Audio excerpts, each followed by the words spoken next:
If we know it's going to be a rising market, I think the tenants should be given the choice. I don't believe anyone should be even trying to pay more than they can afford. They should just be offering what they can afford. 80% of landlords are one or two property landlords. I don't even know what they're trying to achieve with that, if I'm honest. The landlords are not rolling, dripping and going on private jets. It is a huge problem, and the only way to solve it is to increase supply. Not all landlords are sitting there counting the cash in their Bentleys. We've sacked landlords for refusal to keep their property up to date. As you were explaining that, I was thinking, I get that, like someone comes in, it's perfect for them, they're going to go to that higher mark. Fair enough, free market, open market principle. But what you're saying is that's just going to lead to estate agents pre-hiking and thinking, well, let's just keep, because I guess it would work a bit like they just, let's start it there and keep it there for a bit and see if anyone takes it.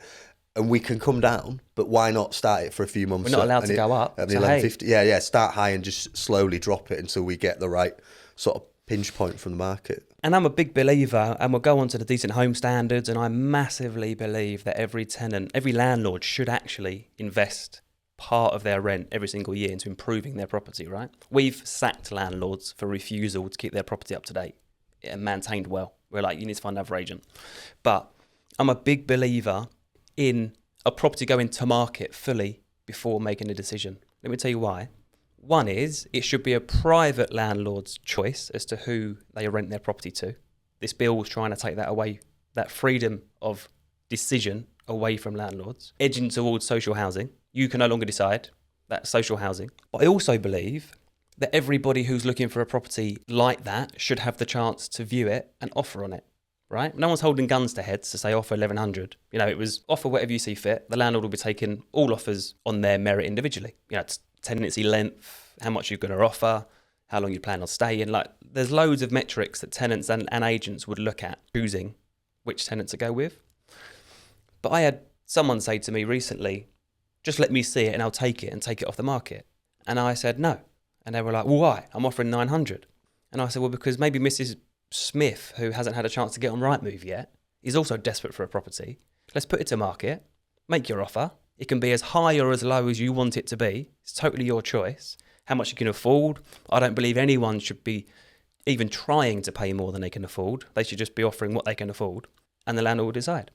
In this, so that's a perfect example of, you know, they're not capping rents. They're just saying that you can't take bidding wars or you can't accept an offer over the asking price.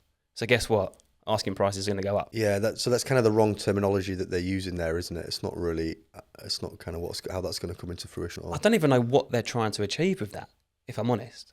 Like I say, if you're going to cap rents. One bed's in this area can only ask that much money. Two beds that much. You know, cap it. I'm not, but just not being allowed to accept a bidding war or to accept over asking price. It's taking a private individual's. You know, let's not forget as well, I think last data was 80% of landlords are one or two property landlords. They're retirement people, you know, they just bought it for retirement, to have good tenants for a long time, and one day they'll sell it and cash in and sail off into the sunset with their property that's grown in value huge amounts in the last 30 years. Landlords are not rolling, dripping and going on private jets. And that's the perception, I think. Most landlords, I would say at least 40% of our landlords at the minute aren't even making enough money on their property to maintain it properly because of the taxations, because of the legislations, the compliance. So it's be careful what you wish for. Your prediction then, if we just hold on what they're doing around that, I know we're calling it the rent cap element of it. Your prediction there is that that's going to lead, ironically, to an increase in the price. Do you see any other consequences of that area of policy? You think, because my worry there is that sounds like people are simply going to get priced out and not even get a chance. Because ultimately, I think the sort of like devil's advocate point to that is that if you have a market where there is no cap, then it kind of naturally favours people with the most disposable income because they can just outbid you all the time. Yeah. But sometimes you can get lucky with a lower bid or something. I think your point was right that never put an offer in for something you can't afford. Yeah. But sometimes you would just get, like, I remember we put offers in on places and we go, all right, cool. Well, we actually got that. Oh, that's great. There we go. That could have gone for more, but it turns out it didn't. But in a world where they're just always high, you don't even get a go. Do you know what I mean? You don't even get a chance to kind of come in and get that property. No, it is a huge problem. And the only way to solve it is to increase supply. Honestly, and my advice to tenants is, don't overstretch yourself. Not all landlords are trying to squeeze you for every last penny you've got. And a lot of this as well comes down to unscrupulous agents. We get a percentage of the rent that we charge, so the more we can rank it up, the better, is generally the unscrupulous approach. My personal opinion to all landlords, and all my advice is, if the market's risen, and it has where we are, 8% in the last 12 months, probably 30% in the last 3 to 4 years, COVID period and stuff. If it's risen 8%, you should definitely be asking your tenant for a rent increase, but not 8%. Let's be reasonable, maybe 4%. Rents are rising, landlords' costs are increasing, the cost to manage the property is increasing, the labour for a handyman to come out is increasing.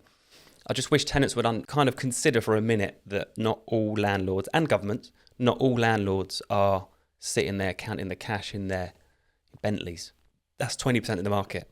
There are institutional landlords. We have landlords that have got blocks of 14 and 20 apartments. But the rent caps is a bit of it won't help. It really won't. But the other thing is that they're also bringing in, which I totally agree with, that you cannot increase rent more than once every 12 months.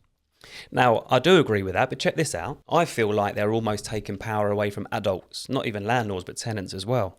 Because if I said to a tenant, right, we're in a rising market, it's going to be until the house building targets are hit. If we know it's going to be a rising market, I think the tenants should be given the choice. Would you rather your rent go up 1% a month, or would you rather it go up 12% a year? Would you rather it go up 0.5% per month? Rents are going up whatever way we look at it. So would you rather it be done nice and gently for you over a 12-month period, or would you rather just be slapped every year with a 10% increase? So your £1,000 becomes £1,100. The issue of rent increases as well is that they compound. So 10% on £1,000 is £1,100. 10% of £1,100 is more than the first increase. So the kind of compounding effect becomes quite painful for tenants.